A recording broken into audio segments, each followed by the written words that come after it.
Dictation start होगा 5 second में।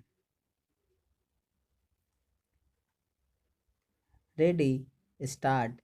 आइए आज हम अपने विचारों को उस दिन तक ले जाएं जब हमने गणराज्य की घोषणा की थी। अपनी विकास की योजनाओं के संबंध में हमने वास्तव में काफ़ी प्रगति की है, परंतु क्या हम भारत के सब नागरिकों को दरिद्रता, अभाव तथा कष्ट से मुक्त करा पाए हैं?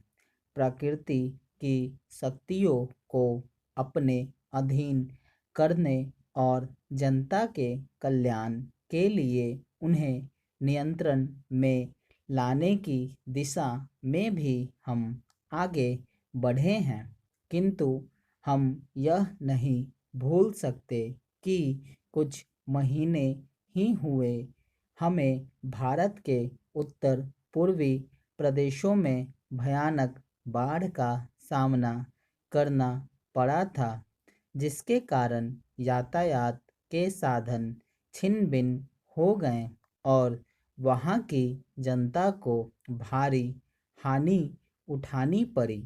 निस्संदेह साक्षरता, प्रसार और रोगों के निराकरण के महत्वपूर्ण उपाय भी हमने सोचे हैं। यद्यपि अभी भी देश के बहुत से भागों में निरक्षरता और बीमारी पर्याप्त मात्रा में दिखाई देती है।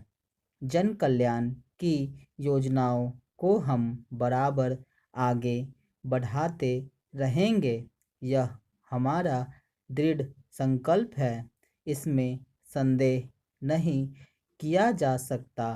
इन योजनाओं के पूरे होने के संबंध में जो प्रयास अब तक किया गया है, उससे भी हमें असंतुष्ट नहीं होना चाहिए।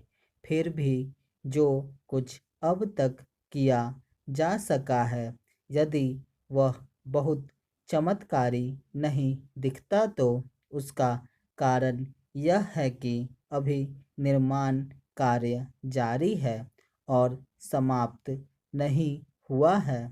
राष्ट्र के निर्माण में समय की आवश्यकता होती है।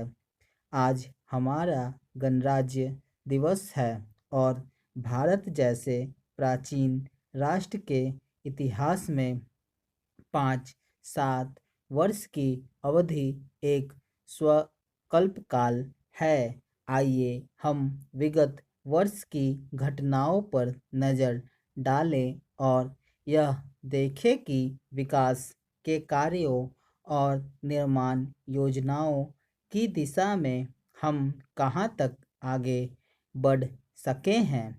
यदि मुझसे यह कहा जाए कि बीते वर्ष की घटनाओं का वर्णन मैं एक वाक्य में करूं, तो मैं कहना चाहूँगा कि संविधान में दिए गए निर्देशों के अनुसार हमने समस्त राष्ट्र के साधनों को ऐसे ढंग से जुटाना आरंभ कर दिया है जिससे यह स्पष्ट हो जाता है कि भारत में कल्याणकारी राज्य की स्थापना का श्री गणेश हो चुका है। पिछले वर्षों में हमने जो संकल्प और दावे किए थे, अब वे मूर्तिमान होने लगे हैं। इसलिए अब यह समझना कठिन नहीं है कि राष्ट्र किधर जा रहा है और आगामी 10 या 15 वर्षों में हम किस स्थिति में होंगे। महान नदी घाटी योजनाओं पर कार्य बराबर जारी है। इनमें से एक योजना भाखड़ा नंगल योजना से बहुमूल्य पानी और बिजली पंजाब, पेप्सू और राजस्थान के भागों में मिलने भी लग गई है। दामोदर घाटी योजना से कुछ समय हुआ बिजली प्राप्त होने लगी थी और हीराकुंड, चंबल तथा दूसरी महान योजनाओं की भांति यह परियोजना भी यथेष्ट रूप से आगे बढ़ रही है। भाखड़ा नंगल योजना का प्रथम चरण समाप्त होने से यह स्पष्ट है कि इन महान योजनाओं के द्वारा देश में कितने महत्वपूर्ण परिवर्तन हो जाएंगे। डिक्टेशन समाप्त हुआ। अगर आपको डिक्टेशन अच्छा लगे तो लाइक और सब्सक्राइब ज़रूर करें।